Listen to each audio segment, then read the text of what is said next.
নমস্কার বন্ধুরা, Swapna unique kitchen থেকে সবাইকে স্বাগত জানাই। আজকের খুব কম মশলা দিয়ে হালকা পাতলা তেলাপিয়া মাছের ঝোল বানিয়েছি। আর এই ঝোল কিভাবে বানিয়েছি সেটা আপনাদের সঙ্গে এখন শেয়ার করব।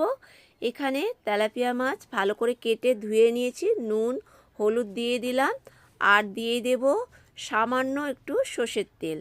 নুন হলুদ সামান্য সর্ষের তেল দিয়ে মাছগুলো ভালো করে মেখে নিতে হবে। আর এদিকে কড়া বসিয়ে দিয়েছি, কড়াই সর্ষের তেল দিয়ে দিলাম, মাছগুলো তেলের মধ্যে অ্যাড করব।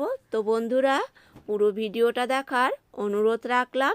আর মাছ এরকম লাল করে কড়া করে ভেজে নিতে হবে। তো মাছগুলো আমার ভাজা হয়ে গেছে, এরপরে মাছ তুলে নেব। ওই তেলেতেই বেশ কিছুটা পাঁচফোড়ন দিয়ে দিতে হবে। পাঁচফোড়ন হয়ে গেলে এখানে দিয়ে দিলাম পেঁয়াজ। পেঁয়াজ কেটে রেখেছিলাম সরু সরু করে, সেটা দিয়ে দিলাম। আর এখানে দিয়ে দেব কাঁচা লঙ্কা।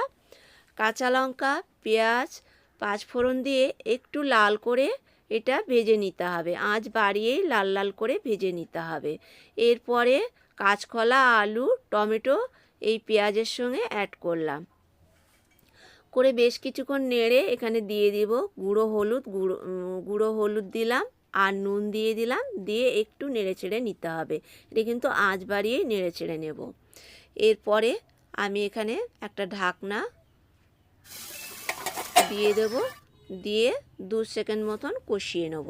তো আমার কষানোটা হয়ে গেছে, টমেটোটাও সেদ্ধ হয়ে গেছে। এরপর টমেটোটা একটু ঘেঁটে দেব, দিয়ে এখানে নেড়ে ছেড়ে নিতে হবে। তবে আমার এটা দেখেই বোঝা যাচ্ছে সবজিটা কষানো হয়ে গেছে, তেলও ছেড়ে দিয়েছে। এরপরে এখানে দিয়ে দেবো বেশ কিছুটা জল। তো জলটা বুঝে দিতে হবে, যে যেরকম ঝোল খাবে সেরকম বুঝে জলটা দিতে হবে। তো আমি এখানে জল দিয়ে দিলাম বেশ পরিমাণ, আর এই ঝোলটা একটু পাতলা হবে, পাতলা ঝোলটাই খেতে ভালো লাগে।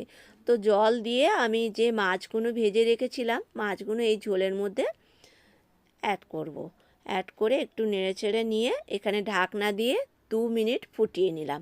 2 মিনিট পর দেখাচ্ছি, এখানে ওপর থেকে দিয়ে দিলাম একটু কাশ্মীরি গুঁড়ো লঙ্কা।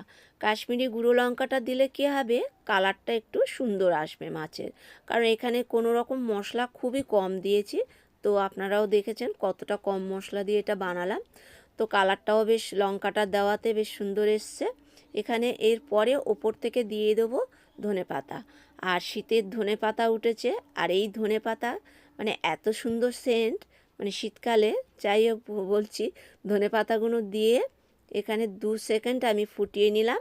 তো এখানে দেখাচ্ছি আমার এটা হয়ে গেছে। কত সুন্দর কালার এসেছে ঝোলের, দেখুন, দেখেই মানে খেতে ইচ্ছা করছে। তো বাঙালির তো মাছ ভাতে প্রিয়, এরকম পাতলা ঝোল ভাতের সঙ্গে থাকলে মনে হয় না আর কিছু লাগবে। তো যাই হোক, এবার আমি একটা পাত্রেতে তুলে নিলাম, মাছের ঝোলটা এইভাবে ঢেলে নেব। তো বন্ধুরা, ভিডিওটা যদি ভালো লাগে লাইক কমেন্ট শেয়ার করার অনুরোধ রাখলাম। নতুন কোনো বন্ধু হয়ে থাকলে ইউটিউব চ্যানেলটা সাবস্ক্রাইব করে নেওয়ার অনুরোধ রাখলাম। আর এইভাবে পাতলা ঝোল কারা কারা খেতে পছন্দ করো কমেন্টে অতি অবশ্যই জানাবে।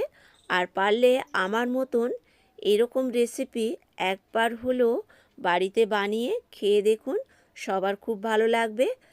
এই অবধি আমার ভিডিও ছিল, আবার কথা হবে পরের ভিডিওতে। ততক্ষণে আপনারা সুস্থ থাকবেন, ভালো থাকবেন। টাটা।